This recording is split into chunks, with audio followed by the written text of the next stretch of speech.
Government Procurement Agreement. It is an agreement that deals, as its name says, with government procurement. It is about transparency, predictability, and market opening in this field of international trade. You might ask yourself, why is government procurement important? Well, it's because it's what permits governments to function, and that encompasses things like, building schools or hospitals, making up the roads, or buying services that they need for the welfare of the citizens. It could be computers of staff member. I mean, anything that the government needs to perform its functions. It is an agreement that is plurilateral, which means that not all WTO members have signed it. Currently, there are 42 WTO members that are a part of it, and it is really about making procurement open.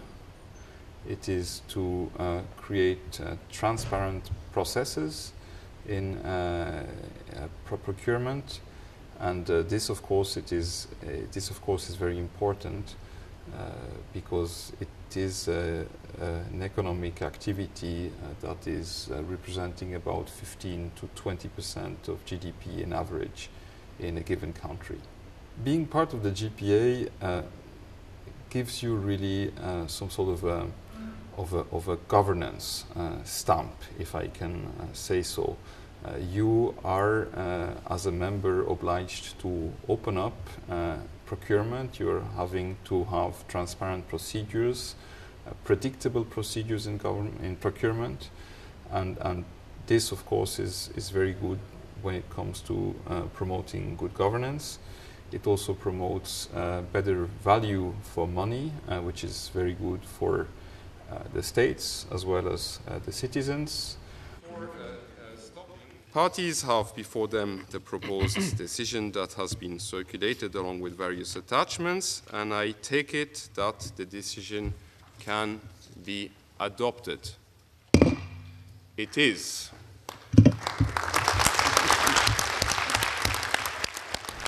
The negotiation that we concluded at the ministerial level in December has lasted a little bit more than a decade. The main goals, I would say, were twofold. First of all, we've written the agreement. We have made it 21st century proof.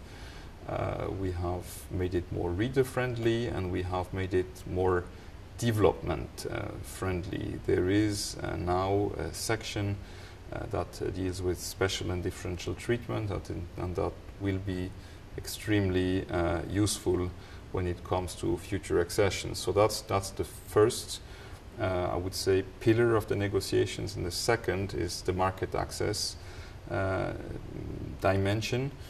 And there we basically deepened the opening amongst the membership. The conclusion of this GPA negotiations is good news.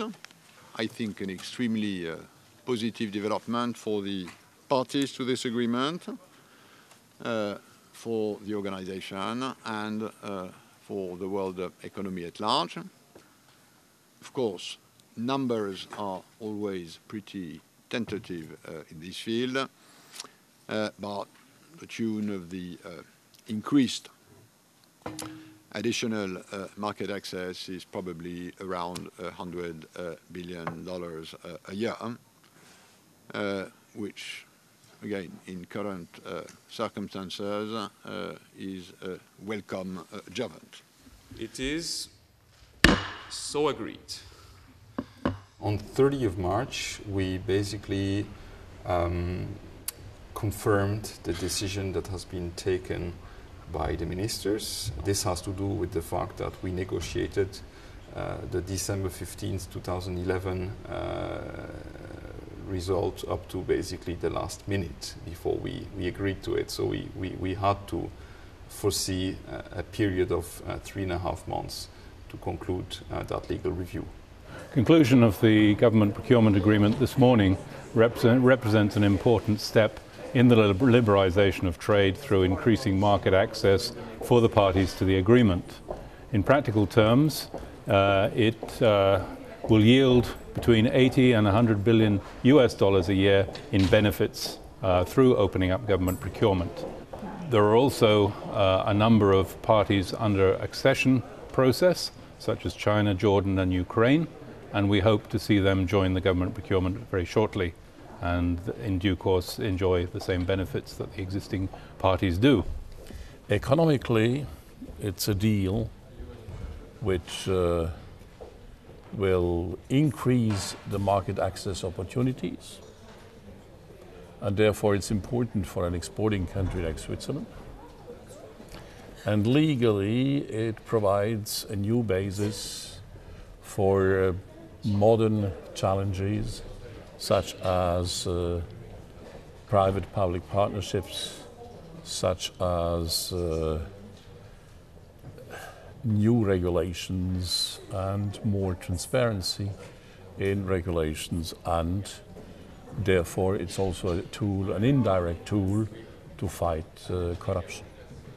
The next steps, of course, are going to be for the WTO GPA members, the parties, to go through ratification.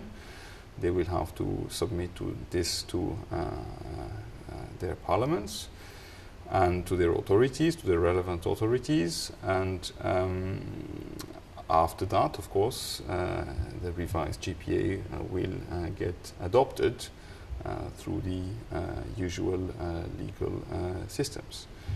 And I would say, in parallel to that, the next step, of course, is going to be a further focus of the GPA parties on enlargement, on bringing in new members to this agreement. In addition to facilitating trade, to providing important legal guarantees of market access rights, GPA accession can be an important catalyst for policy reforms that entrench good procurement practices and thereby facilitate the realization of a maximum value for money for governments in the core functions that they carry out for citizens, and especially at a time of huge financial constraints for public budgets, and we know that this will be the case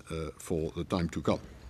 So, with today's decision, with the progress expected this year towards the GPA accession of China, with the other important accessions that are in sight, including those of Jordan and Ukraine, with other WTO members assessing their potential interest in the agreement. With all these elements, this GPA is clearly in the process of becoming a more widely accepted and central element in WTO agreements. There will be many more